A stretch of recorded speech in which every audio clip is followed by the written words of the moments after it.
Señores, en este acto en que se entregan llaves y créditos para viviendas en Merlo, provincia de Buenos Aires, escuchamos la palabra del señor presidente de la Nación, Alberto Fernández. Muy bien. Muchas gracias a todos y a todas.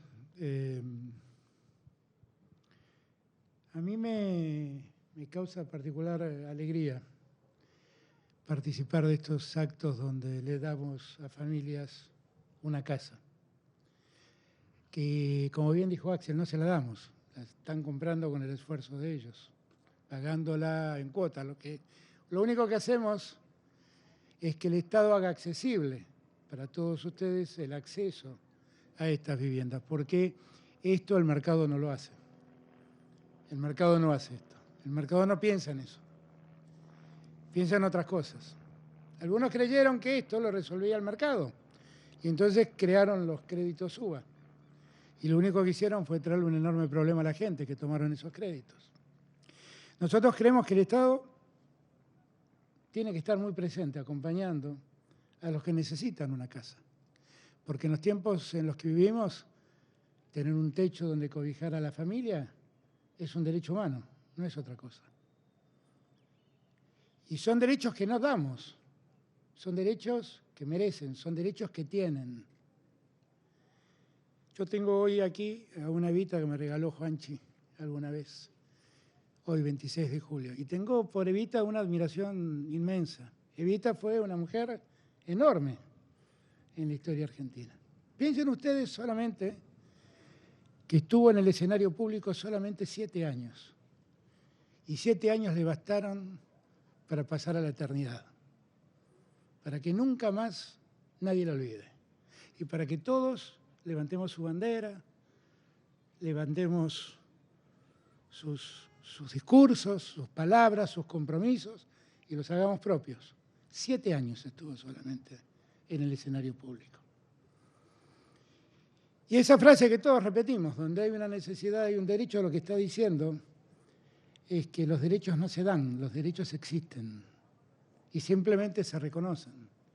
Y lo que estamos haciendo ahora es reconociendo esos derechos. Los derechos que tienen todos los argentinos que no tienen una vivienda y el mercado les hace muy difícil acceder a esas viviendas. Porque todo esto de lo que estamos hablando tiene que ver con algo más profundo que días atrás con Cristina quisimos invitarlos a pensar. No todo es lo mismo en política. No todo es lo mismo. Hay quienes creemos en esto que les estoy diciendo, en que el Estado debe estar muy presente para acercarle posibilidades de desarrollo a los que tienen menos posibilidades. Y están los que piensan de otro modo. Están los que creen que eso es un problema que el mercado lo arregla. Están los que creen que el Estado no está para hacer hospitales. Y allí nos dejaron hospitales a medio hacer y nos vino la pandemia. ¿Qué esperaban? ¿Que eso lo resolviera el mercado? El mercado terminó pidiéndole al hospital público que atiendan a sus socios de prepagas porque no tenían más camas. Están los que creen que sobran universidades, porque la gente sin recursos o con menos recursos no llega a la universidad. Y eso es falso, porque las universidades de Gran Buenos Aires están repletas de chicos que estudian. Hombres, mujeres, jóvenes, que acceden a esa universidad porque le hemos hecho accesible el derecho al estudio. El 95% de esos alumnos son en sus familias primera generación de estudiantes. A mí me impresiona cuando miro, a mí no me gusta mirar para atrás, pero me impresiona cuando miro para atrás lo que nos pasó, cómo ocurrieron las cosas, porque además fueron votados 2 veces, esto es otra realidad. Y me pregunto cómo fue que todo eso pasó. Me lo pregunto porque, como este barrio, quedaron 14.000, ¿fueron, Jorge? 11.000 viviendas sin entregar, casi hechas, casi terminadas, pero decidieron no entregar más viviendas. Siempre me pregunto, ¿por qué alguien querrá privar a 11.000 familias de tener una casa? ¿Por qué motivo? Cuando además la casa estaba hecha. ¿Por qué motivo? Siempre pienso que deben haber creído que los que habiten esas casas iban a recordar que esas eran las casas que hizo Cristina. Y antes de que alguien tenga ese recuerdo, prefirieron que nadie tenga esa casa. Y la verdad, esta casa, esa casa, la hizo el pueblo argentino, para que otros argentinos la habiten, para que miles de argentinos y de familias argentinas tengan un techo donde acoger a su familia. ¿Qué me importa quién la hizo? Yo no estoy dando derechos, ni estoy dando casas. Estoy reconociendo derechos de ustedes y estoy permitiéndoles acceder al derecho que tienen. No es la casa de Cristina, no es la casa de Alberto, es la casa de ustedes. Pero no todos piensan como nosotros. Ahí lo tengo a Cato. Cuando Cato llegó, el 70... Cato es el ministro Cato Podi, perdón. Mi querido amigo Gaby. Cuando él llegó, nos encontramos que el 70% de la obra estaba paralizada. El 70% de la obra pública estaba paralizada y había 70.000 millones de deuda que quedó impaga. Habían paralizado todo y habían dejado de pagar todo.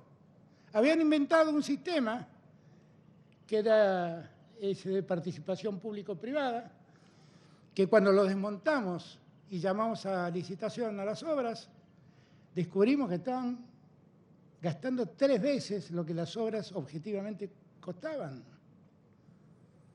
Dejaron a la Argentina sin infraestructura en los barrios, sin rutas, sin puentes. Ahí lo vio Enrique Cresto, a la Argentina sin agua. Llegamos al gobierno y nos encontramos que en Salta había un problema de desnutrición por falta de agua para los chicos.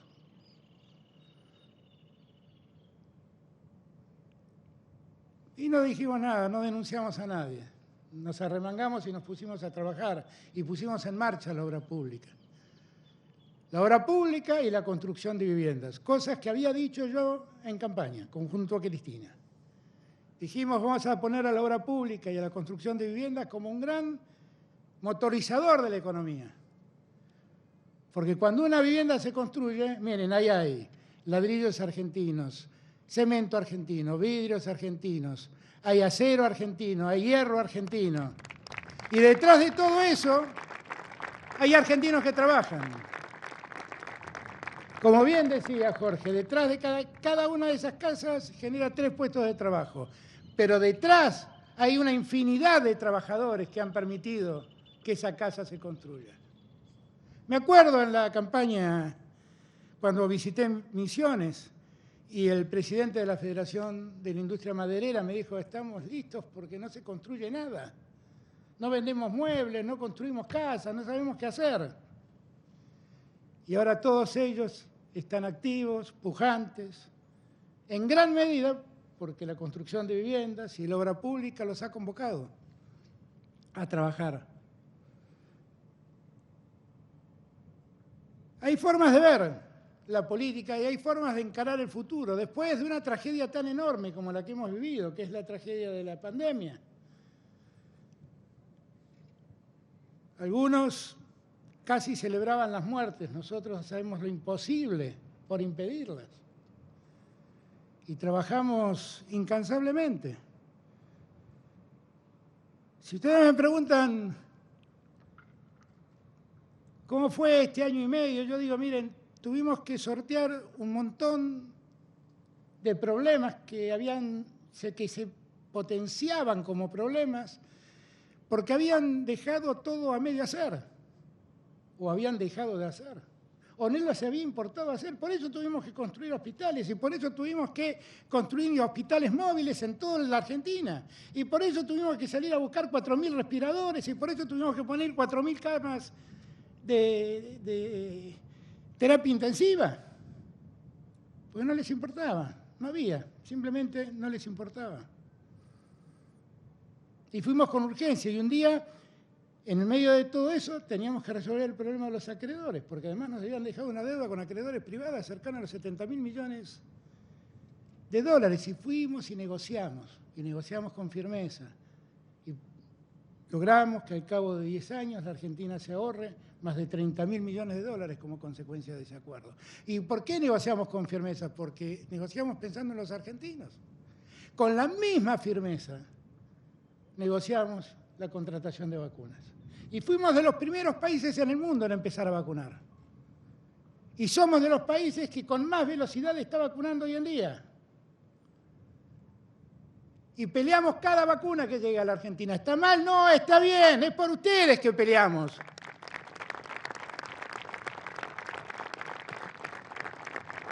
Estamos quedando mal con los laboratorios, me dicen. A mí me daría vergüenza quedar mal con los argentinos, eso me daría vergüenza a mí.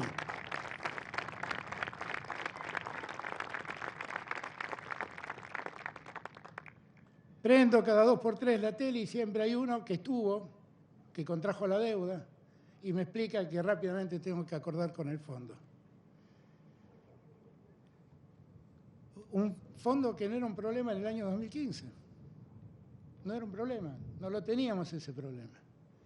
En 1 minuto y medio nos anunciaron que nos endeudaban en 57.000 millones de dólares. Salieron, nos dijeron, bueno, tenemos algunos problemitas, así que vamos al fondo y el fondo nos va a dar 57.000 millones de dólares. Y después de una velada memorable nos recomendaron que nos enamoremos de Christine Lagarde. ¿Y eso qué significó? Significaron 25.000 pymes cerradas, pérdida de trabajo, pobreza, hambre, postergación, que estas casas nadie las termine, que las rutas nadie las termine. No todos vemos la Argentina del mismo modo. Y esto no pasó hace 50 años, pasó hace 2. Piensen ustedes que este año nosotros tenemos que hacer frente de acá a lo que queda del año a una deuda de 5.000 millones de dólares que contrajeron hace 2. Los que ahora me dicen cómo tengo que negociar con el fondo.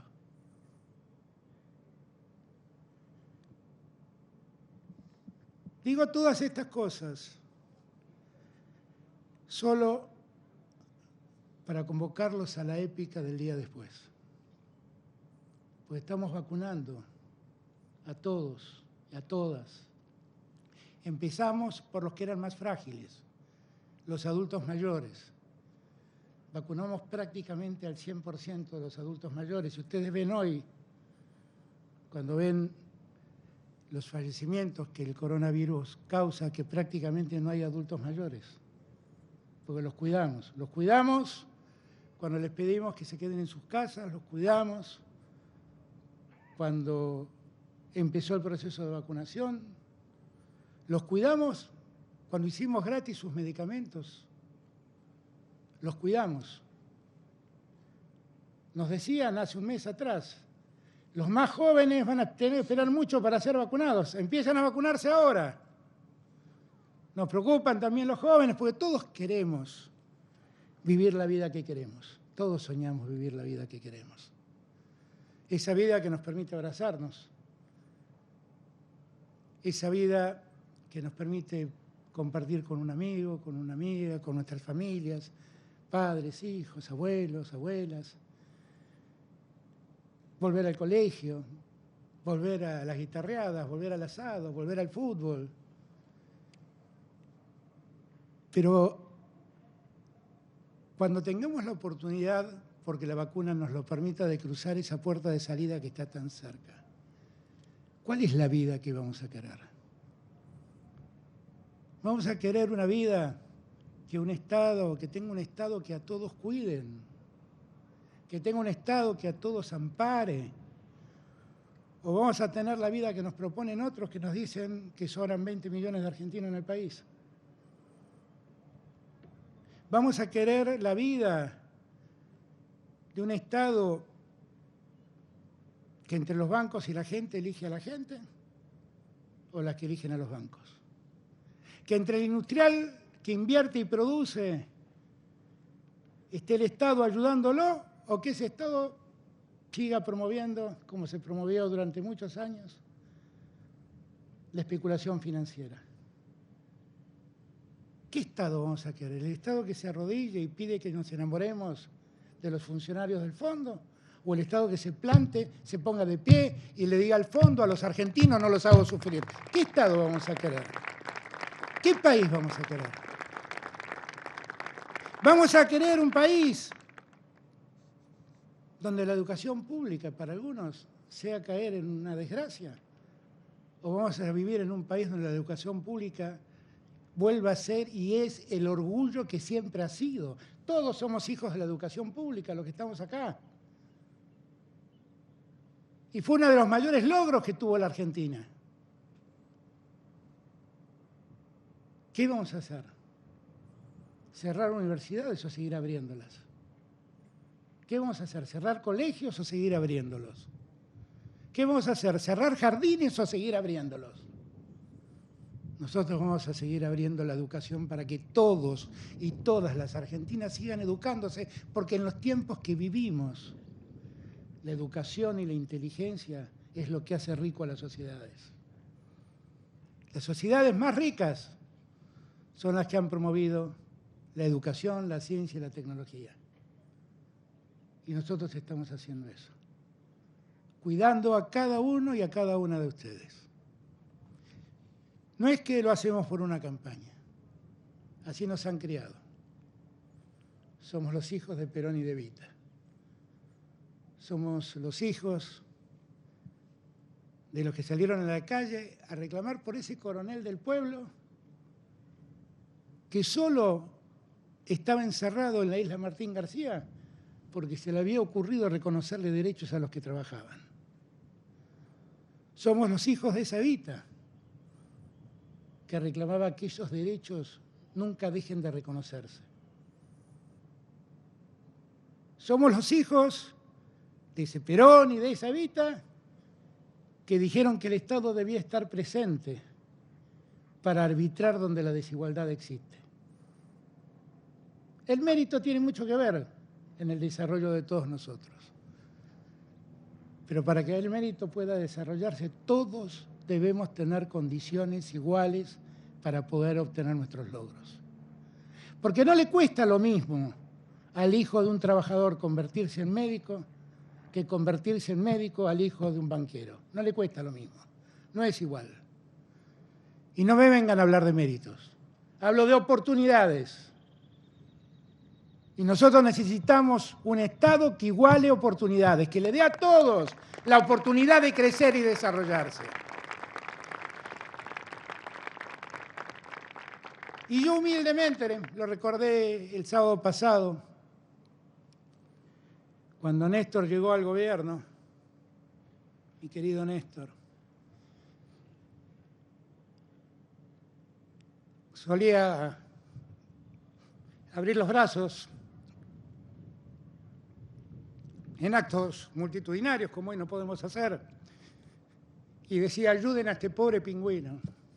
La Argentina estaba dada vuelta. Estábamos en default, teníamos una deuda que era el 150% del Producto Bruto argentino. Y un día que terminó uno de esos actos le dije, Néstor, bueno, le podés pedir a la gente que te ayude, vos sos el presidente, pero yo necesito que me ayuden, me dijo. Tenía razón. Yo necesito que me ayuden. Todos, todas, con mucha fuerza, con la certeza de que tenemos una salida, con la certeza de que podemos hacer un país justo, con la convicción de que pueden tener todos condiciones de igualdad para crecer, para desarrollarse. Por favor, todos y todas, sin excepción, hagamos de una vez y para siempre la Argentina que nos merecemos. Hay un futuro cercano, hay una vida que sabemos que existe, esa vida la queremos. Hagámosla entre todos y todas. Muchas gracias.